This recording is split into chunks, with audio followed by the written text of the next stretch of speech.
Navy officer, state prosecutor, Speaker of the Florida House, and now major candidate has entered the race. A Republican candidate hoping to become Florida's next former Florida Speaker of the House Paul Renner. Paul Renner. Paul Renner. He's stepping forward to put on one more candidate for governor of the great state of Florida. But I was raised on fighting through, turning hard roads into ground.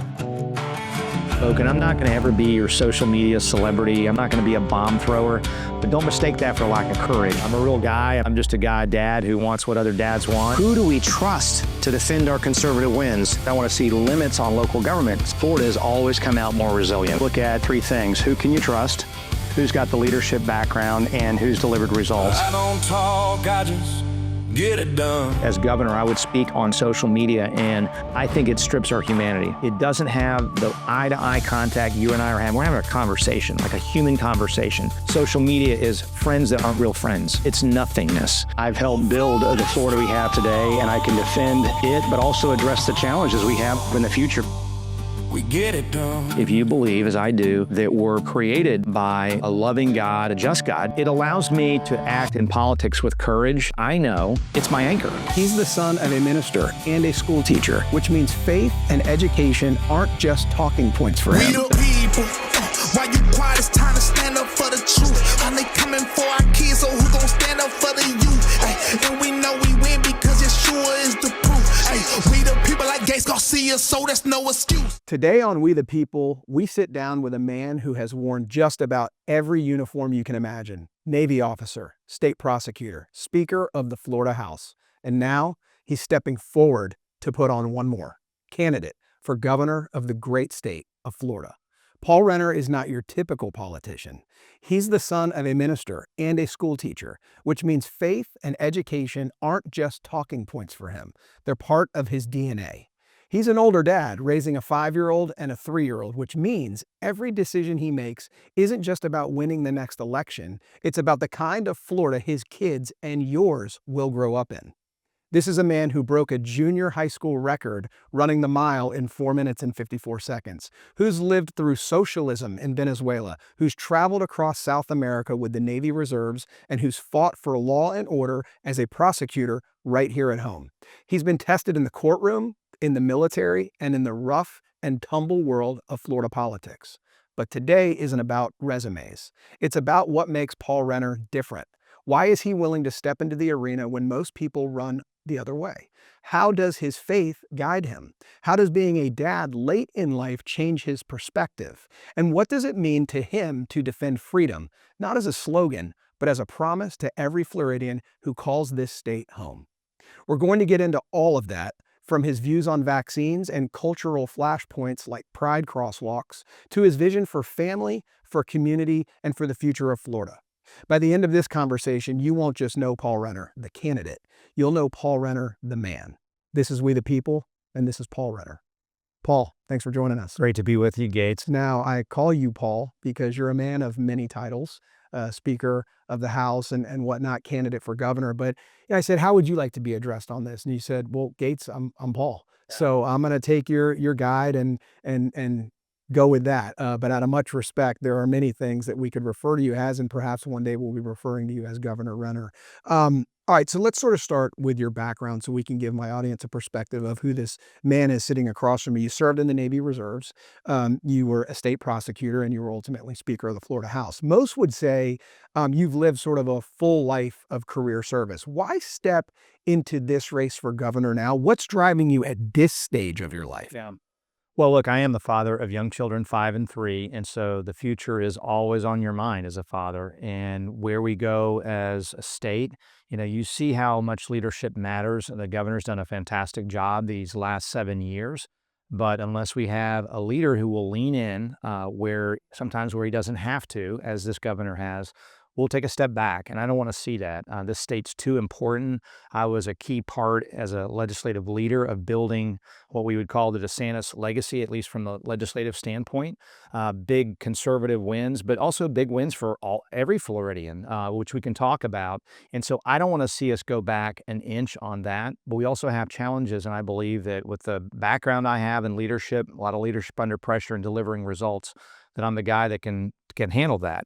And you had results. Why don't you sort of walk us through your time as speaker and some things that you were most effective in getting across the finish line? Yeah, I mean, it's a long list. We had an organization, a center-right organization called the Session of the Century. We have a 60-day session, but we did, coming right into office after the election in 2022, we had an insurance market that was literally about to collapse, where you couldn't get insurance, and people were just rushing into Citizens. It doubled in size, which puts all taxpayers at risk because you're on the hook if we have a big storm. And so we came in and did major litigation reform, both for insurance and then ultimately for litigation generally, because we were called a litigation hellhole. Now, as a lawyer, if you have a claim and somebody's committed negligence, they got to pay up. But this was really gamesmanship. And I'll give you an example, window glass claims. We had become like a cottage industry for this. You come out of a Publix and somebody standing by your car, there's a little crack in the glass and it wasn't there when you left. And he's there to say, hey, if you'll sign your policy over to me, I can get you a free windshield, and here's a set of steak knives or tickets to the Bucks game this weekend, whatever it is. And this was happening so that you had this explosion, almost 80,000 cases, lawsuits a year in Florida. After that reform, we're down to 7,000 because we took the gamesmanship out. We said, look, no more of these it was called assignment of benefits and then they would charge 2 or 3 times. And the insurance company says, we're not going to do this. And we have one-way attorney's fees, so they collect an extra dollar from what was offered. They get 10 or 20 grand in attorney's fees. So we've seen automobile insurance actually go down. Nothing's going down in the country at all, eggs or the price of anything. But automobile insurance has actually gone down at least 6.5. I talked to somebody who had a 20% reduction, but some as much as 10 or 11% is not uncommon. But down across the board, more people on the way, more benefits coming from that reform, because a lot of the cases are still under the old rules. And so once those filter out, we're going to see continued benefit. Same with homeowners, not as much progress in reductions yet, but it's stabilized. We had a 1% increase average last year. That's not where I want to be. We got to do more. But that was an example, Gates, your question about something that special interest said, you're never going to do this. Of the 7 or 8 things we did during the course of those 2 pieces of legislation, people would say, you're not going to do one of them, the one-way attorney's fees I mentioned, or this assignment of benefits. You're never going to get it done. And we got it done.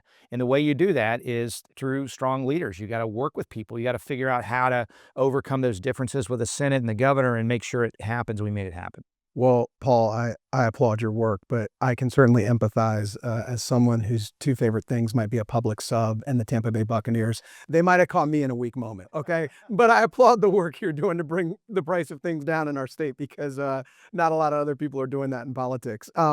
So speaking of politics, politicians, a lot of politicians are viewed as careerists. And I think you're a little bit different, coming from a military background, a career in law.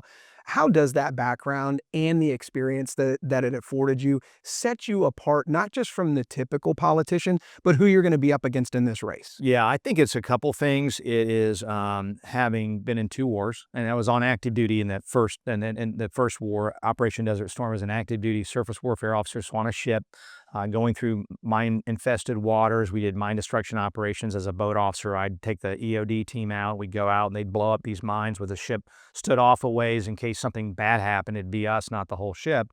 And so, my whole life has been in positions of trust. At age 23, that's what I was doing. I had a security clearance, top secret security clearance, to guard our nation's secrets.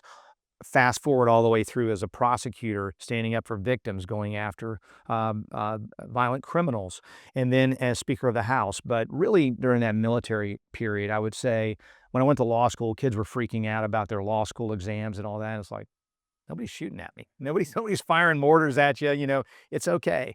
And so that is really helpful in politics. And the veteran value, the second one I would point out, is put mission first. What frustrates me so much, and this is nonpartisan, this is our guys as well as the other guys, so many politicians get in there. First, many of them are in there for the wrong reasons, but even those that are there for the right reasons, we're human, and they get in there and they get their feelings hurt because somebody didn't put their bill in a committee, so they're going to kill this other bill that really helps Floridians. It's really good. But they let ego enter in, they let self-interest, their next office enter in, and they're positioning and angling. It becomes about them. Put the mission first. Mission over ego, politics and pettiness is what I bring to the table as a veteran.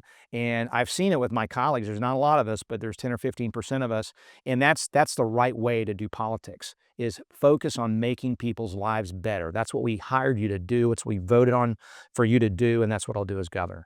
Yeah, we celebrate the military often on this show. I was recently having a conversation with somebody, not on the show, but just a friend that, it almost used to be a criteria to run for elected office. Certainly president, you had to be a veteran. And we're sort of now, there's a new generation of children growing up that hasn't had a president that was a veteran. And I'm not saying that that should be a requirement, but I think there's so much value from a life in the military and the leadership roles that you play there that can translate over into public service and leading a country, leading a state. I want to talk about your upbringing because we're all products of the upbringing that we're surrounded with. And your parents, you were raised by a minister and a school teacher. My wife is a teacher, and I know from, lived experience in my home that having a teacher in the home is a tremendous benefit to my children.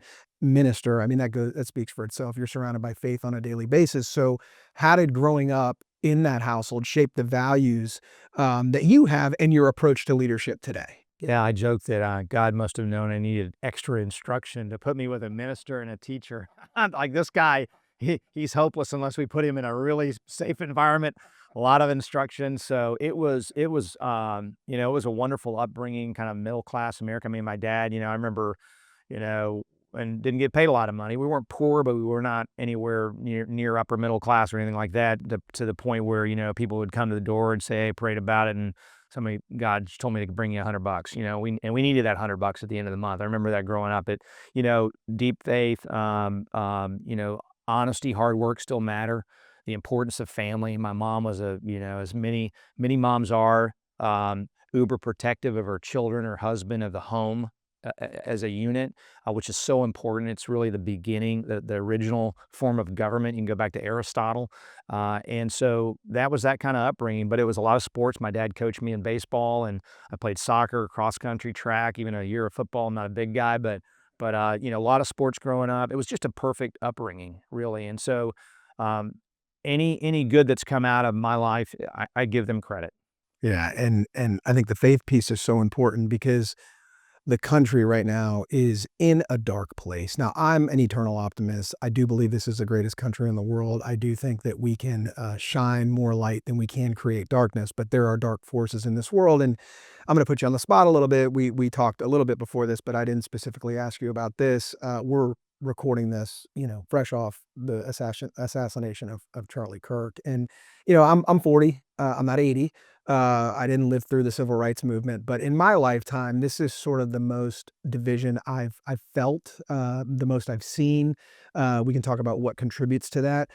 But what upsets me is I don't see politicians actually doing anything about it. I'm painting with a very broad brush. I think there are politicians that are trying to do things about it, but the majority of them on both sides, it's a 2-sentence tweet.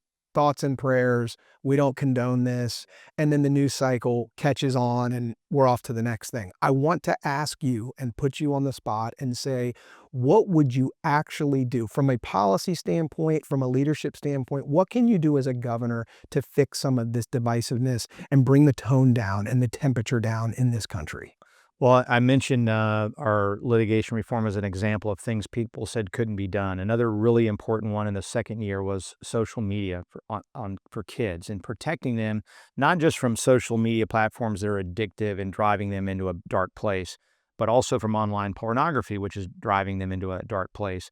And so people again said, you're never going to win against big tech. I mean, imagine the lobbyist. And there's no lobbyist for kids, Gates, in Tallahassee. But everybody was lobbied up by all the big tech companies to oppose this bill. And in fact, we had to get through Governor and I tangled a little bit. He initially vetoed the bill, but look, we don't let kids smoke, drink, drive a car. So we want, and everybody says under 16, it's really dangerous for them. Their minds can't process, just like I can't navigate as a 13-year-old or a 12-year-old, whether I can pull out into that intersection safely in front of somebody. That's why we don't give you a driver's license, because your brain's not there yet.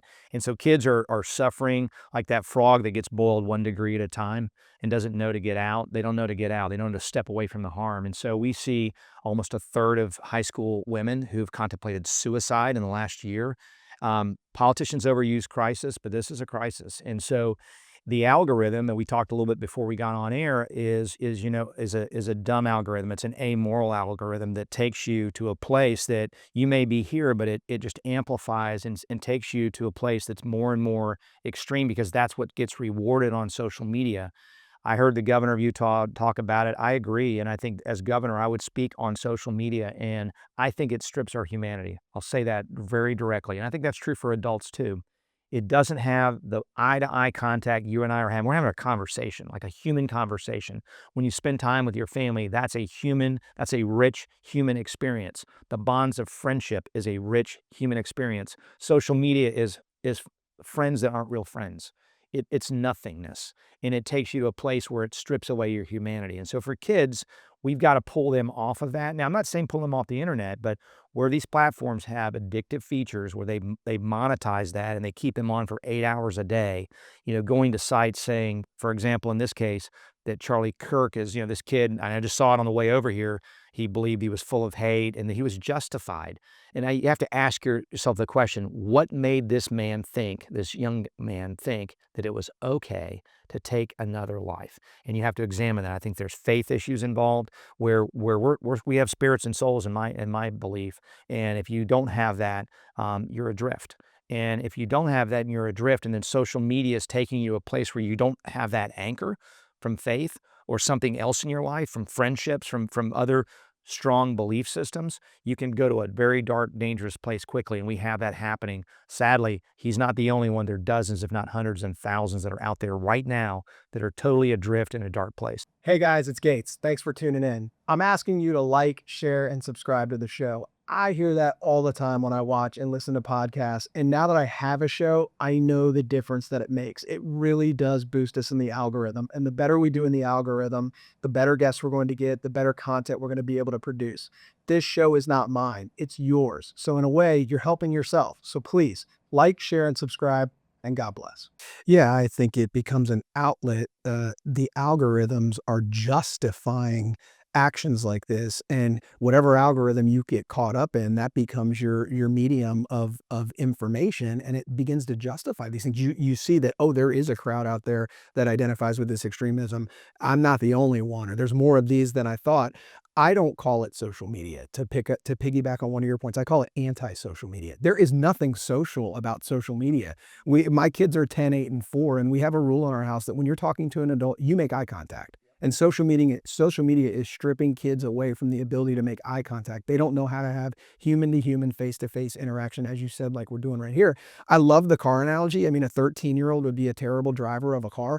But in that scenario, at least they're the driver of the vehicle. Social media is the vehicle and the driver. They're driving the experience for these kids through the algorithms, through the apps, and it is crazy. And there needs to be some concrete measures where we can look at reforming some of these things. Well, if I can just add on, one of the issues that came up in the tangle was parental rights. And what about parental rights? I'm all for parental rights. You can't look at my record and say I'm not a champion for parental rights, and we'll probably talk about some of those issues. But here's the difference, Gates, is that if it's static, like a book or a movie, and I can watch that movie and say, you'll watch none of it, you'll watch all of it, or we're going to fast forward past these scenes, that's a parental right issue. I'm going to leave you alone. Even if you and I disagree, right? Those are your kids, not my kids. And I'm all for parental rights, 100%. Social media is dynamic. There's an algorithm that's always one step ahead of you as a parent that's gathering information on your kid. They know more about your kid than you do.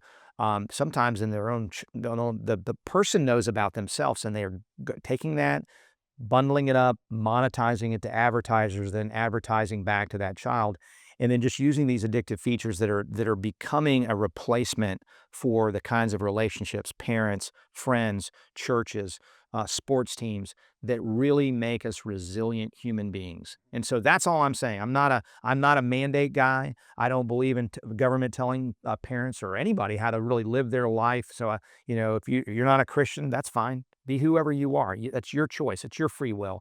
But in this case, we have something that kids simply can't handle at that young age. No, it's a big theme on this show that culture starts at the kitchen table, but your kids do leave the house. They do turn on a screen when you're not in the room, and culture finds its way of feeding them. I'll give you a personal anecdote. We have very limited screens watching in our home, but the kids can earn a little bit of time here and there based on behavior and hard work in school and all that. And there's a program on YouTube. I want to call this show out, but based on what I'm going to say about it, I don't want to do any harm to them. It's a wonderful show. It's got faith elements. We let our kids watch the hell out of it.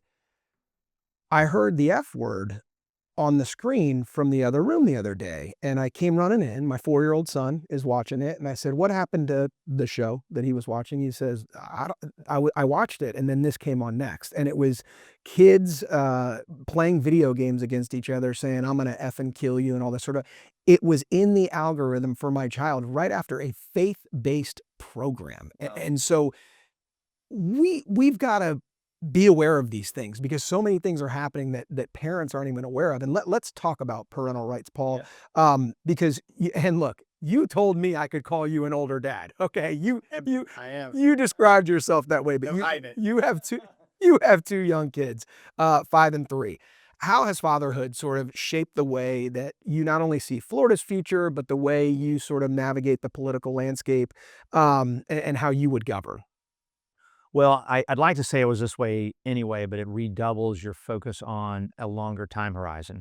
I'm a big supporter of term limits, 100%. Always have been. In fact, we put up a resolution to put us into a state compact to put a constitutional amendment for federal term limits. So that just put that aside. However, here's the downside, and I'll make the argument, but I'm for it. But is with 8-year term limits, what do self-interested politicians do?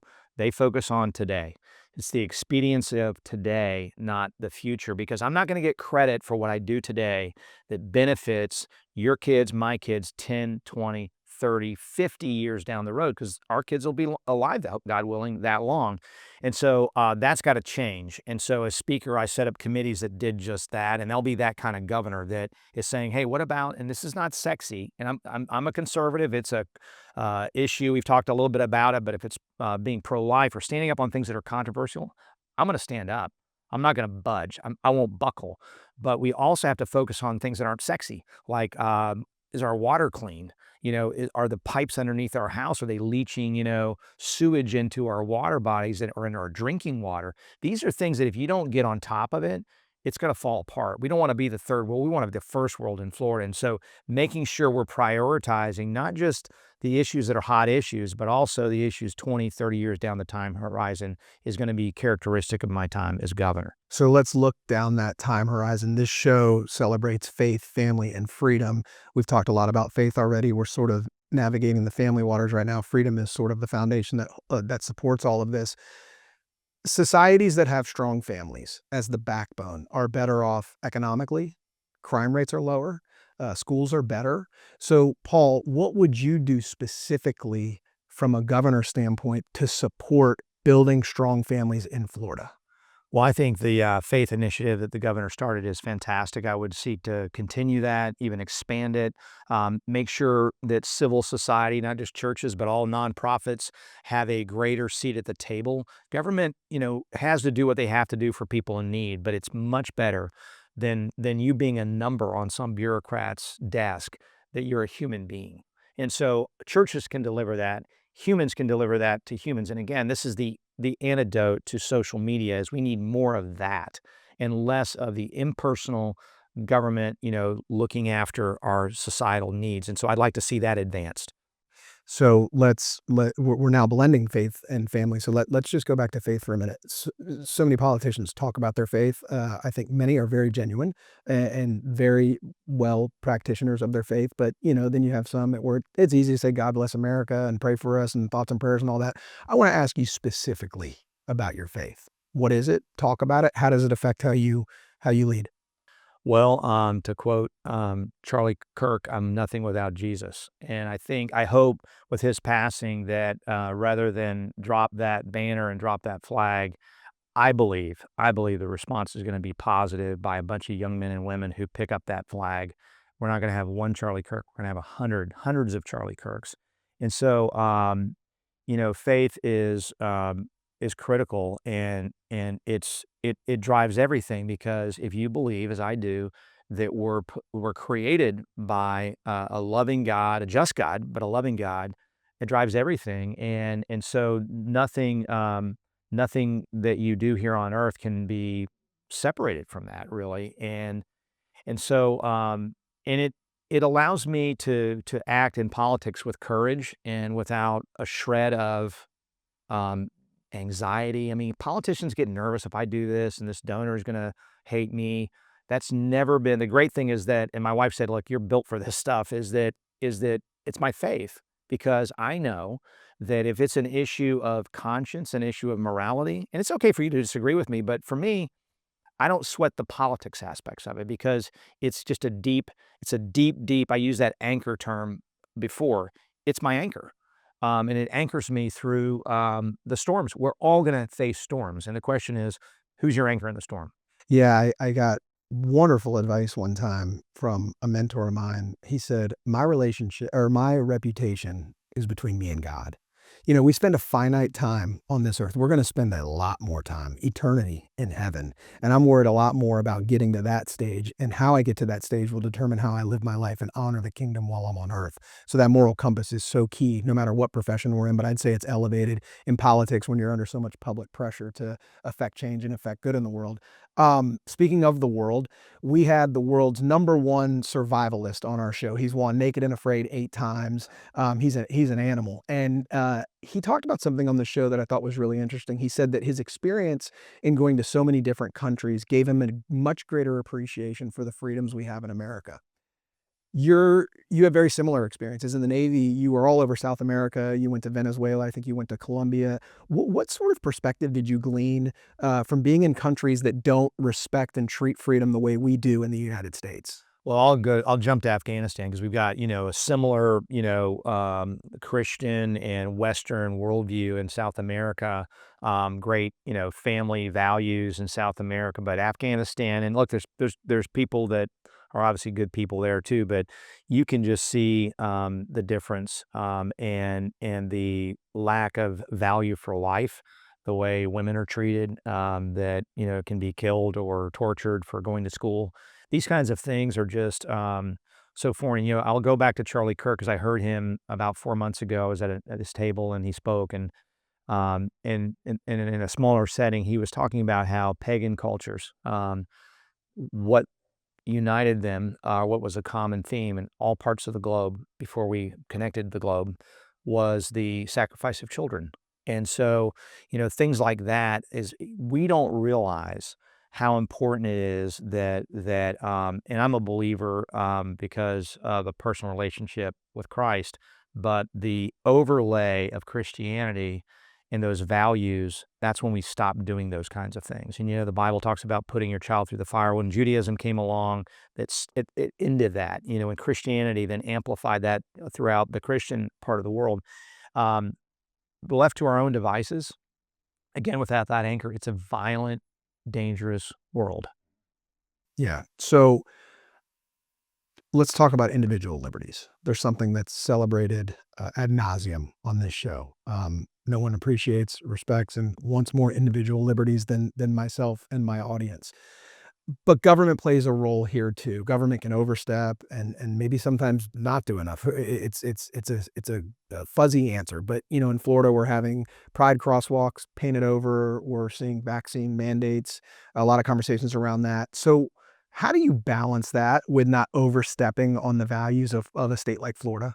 So, as a Christian, as a veteran, as a prosecutor, and as a former Speaker of the House, it's very important to me. It's what I fought for when I was in the military, that you have the right, absolute right, to hate and find contemptuous everything I believe in. That's your right as an American, and I believe that at my core.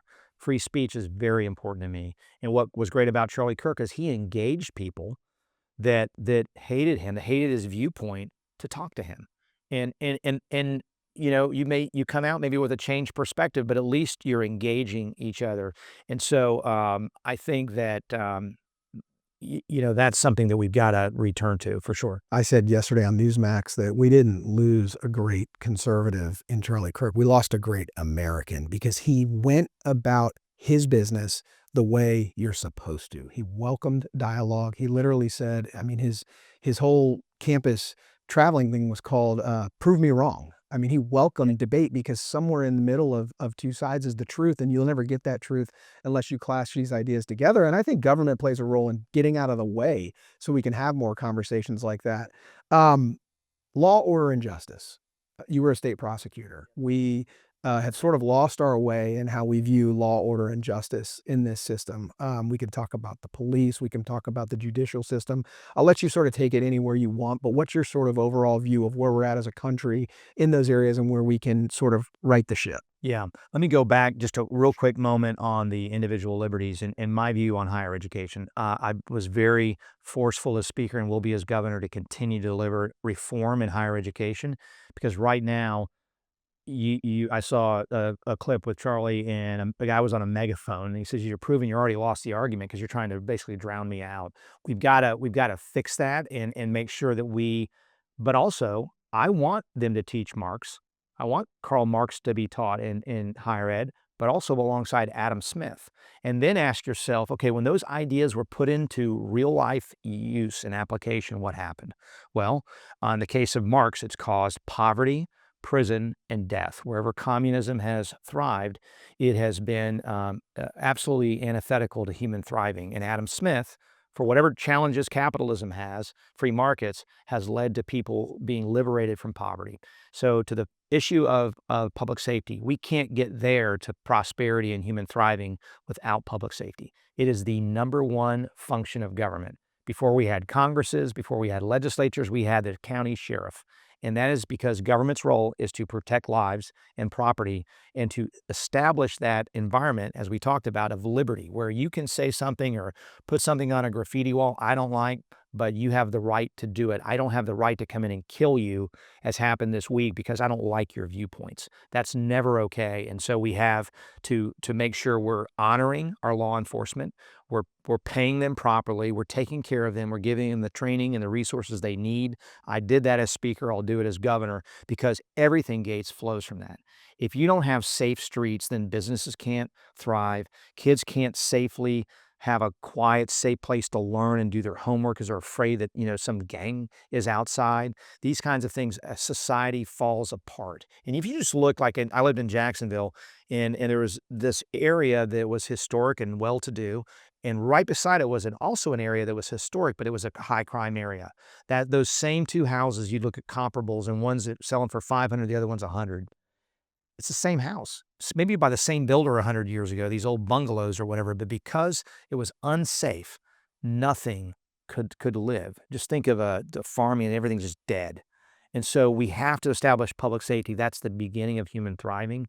And so you do it by not, just taking care of the police, but we took tough measures on juvenile gun crime. It's rampant. We've got to make sure that we're also, though, elevating Second Amendment rights for people that are law-abiding to protect themselves now more than ever after what we've seen. And so it's a combination of empowering citizens and empowering law enforcement to protect the community and going after people that just can't learn, And so we can exercise mercy for the low-level offender that doesn't do something and try to get them on the right track. But when people start committing gun crimes and that kind of stuff, you're going to prison. I did it as a prosecutor. I'll do it as governor. Yeah, I mean, I hear this argument all the time, from the Zoran Mamdamis of the world that, we need to bring, all these wonderful things to these underserved communities and these high crime communities. That's backwards. No business is going to want to set up shop in a high crime community. No potential homeowner is going to want to go buy a home in a high crime community. When you bring crime down in those communities, then businesses come in. Then home prices and homes look more attractive to people.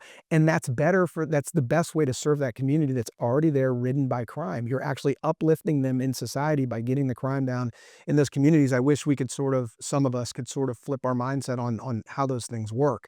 All right, well, you're running for governor, and you are not running alone, but you've done this before. As Speaker of the House, you ran against Byron Donalds, and you beat Byron Donalds. So talk a little bit about what that experience taught you about building coalitions and doing a campaign under such high pressure. Well, yeah, the campaign for speaker is you're going to your colleagues, you've been to voters, but now you've got these other people who have won a seat with the same number, they represent the same number of people, and in the decision they have to make is, what about me? And if not me, who will best put the interest of the state first and put Florida first, which is one of our mottos in our campaign. We're going to put Florida first, but also who's gonna do right by me? Who can I trust? Who's gonna conduct themselves with humility? Because I see too often you get people, they come in and they a month later they think they're Mr. Special with their little lapel pin and everything else, but you got to stay grounded in this role, and people don't want somebody who loses their way. And so I believe that they saw those qualities, and it was, again, in a position of trust that I was proud to serve in. We have great men and women. It's tough, Gates, when you talk about I did this or that as speaker, because we had a very conservative, very consequential 2 years, but there are men and women behind every one of those bills. There are committees behind every one of those bills.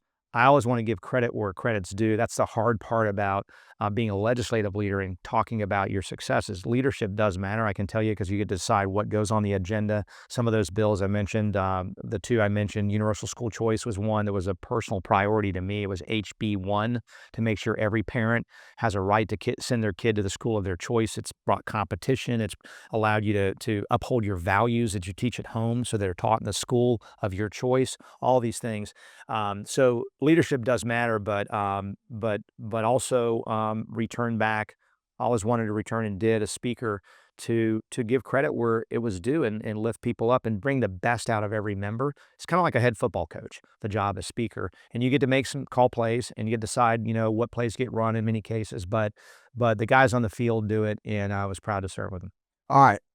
We're done with politics. Yeah. The episode starts now. Great. Let's learn about Paul the person. Yeah. So if Floridians caught you, outside of politics, sidelines of a kid's soccer game or at church or whatever, what would most surprise them about you? Man, I don't know. It's maybe I'm a little bit, they'd see me as more soft-spoken. I'm not going to ever be your social media celebrity. I'm not going to be a bomb thrower, but don't mistake that for lack of courage. And so maybe that I'm not, the typical politician that's, go running around shaking everybody's hands at church. I'll talk to everybody, but when I'm with my family, I'm with my family. When you mentioned titles at the beginning of this, if I'm governor, my wife will say, "Great governor, go take out the garbage." That's right. So I've got, like you do with Kelly, I've got somebody that grounds me, and I love her for that. And so maybe it's that. Just I'm a real guy. I'm just a guy, dad who wants what other dads want, husband who wants what other husbands want, and for their families. So I think I'll answer the question for you, because I know you outside of the realm that we're speaking in today. I think the answer is nothing would surprise them, because you don't sort of wear a persona or live. There's an old St. John Paul II quote of the divided life. You act one way at your job, you act a different way at home, you act another way with your friends and family. You don't live a divided life. You're as genuine on as you are off. There is no on and off with you. So I think that's kind of the answer. Not much would surprise people, and that's very, very refreshing in politics. That's very refreshing on a show like this called We the People, that tries to demonstrate that our elected officials, some of them, are people in high profile positions in society, are just like us. They're regular people raising 3-year-olds, raising 5-year-olds, and going to kids' games and all that. That's so true, the divided life. And I see people, and that guy's so great, and like I know him, kind of thing, and vice versa.